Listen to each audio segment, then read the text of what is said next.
Live from San Diego, this is the Fox 5 News at 5. And a big setback today for one of San Diego's biggest tech companies. What's next for Qualcomm after a judge ruled it's using unfair practices? Qualcomm is now promising to appeal today's ruling that the company violated antitrust laws. Yeah, we're talking about Qualcomm, and a judge ruled that Qualcomm used its position as the leader of the smartphone chips to basically get excessive patent licensing fees from phone makers. And if some of this is confusing, that's why we brought in the expert business analyst and financial analyst, Brent Wilsey. Thank you so much for being here. You're welcome. All right, so let's talk about, even when you hear the word antitrust, it's kind of like, huh? We all know Qualcomm is one of San Diego's biggest employers. Tell me what happened today and the significance of it. Well, it's very surprising. Not really. I mean, because we were following this, we had Apple before, and we knew they were having trouble with that, and Apple settled very quickly. Well, why'd they do that? Because there's no competition out there they could go to, so they settled with Qualcomm. Well, then I forgot about the FTC coming in saying, hey, wait a minute here, we got a lawsuit against you too, and they're saying no one's going to be able to compete with you because of what you're doing. They're almost a monopoly. And so what I tried to do to try to make people understand this is Qualcomm is making a lot of money off these licensings because they also sell chips. Now, to just give you some numbers on their chip sales in 2018. You're talking about cell phone chips, right? Exactly. The chips you put in chips. someone's smartphone. Yes. Okay.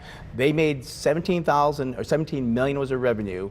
Their profits were about $3 million. Okay, actually $1 billion. On the licensing that they're doing, the royalties, the revenue is only $5.1 billion.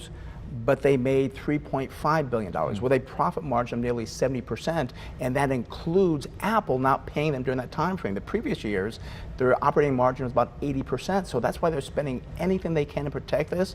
But the FTC is saying, wait a minute here, this is not fair competition. You can charge anything you want because there's no competition. We gotta have competition for the consumer. So what did the judge find that they did wrong? You know, they made this, they have this ability to charge this. What are they doing wrong? They're not sharing the technology. They also, too, if you want to be what they call an original equipment manufacturer, you have to sign up for the licensing. It's not like you can't just sell it to anybody. If you don't want to do that, sorry, we're not going to sell you the chips. They're making it to where people have to pay higher prices, and the equipment manufacturers have to pay higher prices, and also they're locked into it. If you don't want to do it, go somewhere else. Well, guess what? There's nowhere else they can go, so they can do what they want to do. Let's talk about how this affects just average viewers at home. We know that Qualcomm stock, so if you're an investor, stock was down today pretty significantly, down 10%. But for the average San Diego viewer, if they're going like, okay, why do I really care about what happened with Qualcomm today and the federal government? What would you tell them? Well, because if you have a cell phone, you're probably affected by this. And what they're trying to do, the government's trying to say, wait a minute, you're charging too much for this, which is being passed on to the consumer. So if they can make more competition come in, the prices will come down. When the prices come down, the consumer should benefit. Will this affect anybody? Okay, so you've bought, let's say, a $1,000, latest iPhone. Will this affect anybody who's made purchases in the past? This is probably something that's going to affect people moving forward. And how significantly do you think it will affect us? It probably won't help anybody that bought a phone in the past, but going forward, it should help them out. It won't be significant, but it will be enough to where, like, hey, I mean, phones now are pretty expensive, right? You can spend almost $2,000 for a phone. Maybe it comes down to, and again, this is all secretive, we don't know what they really charge, but it should come down somewhat for them. And you're right, the stock is just, I'm warning people the stock, and I told people it's at 80, it's a gift. Sell and get out, and people, oh no, this is Qualcomm.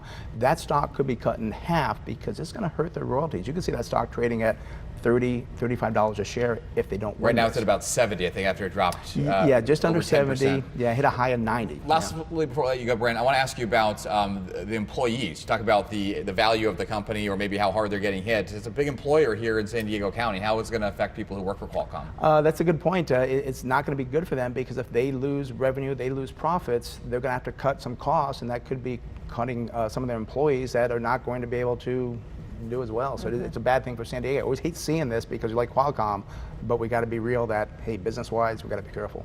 Brent Wilsey, appreciate you being here with Wilsey Asset Management. Never thought I'd say the day like, wow, you really got a good deal on a phone at $800, but maybe we'll be saying that in the near future. Thanks, appreciate your insight. You're welcome. Yep.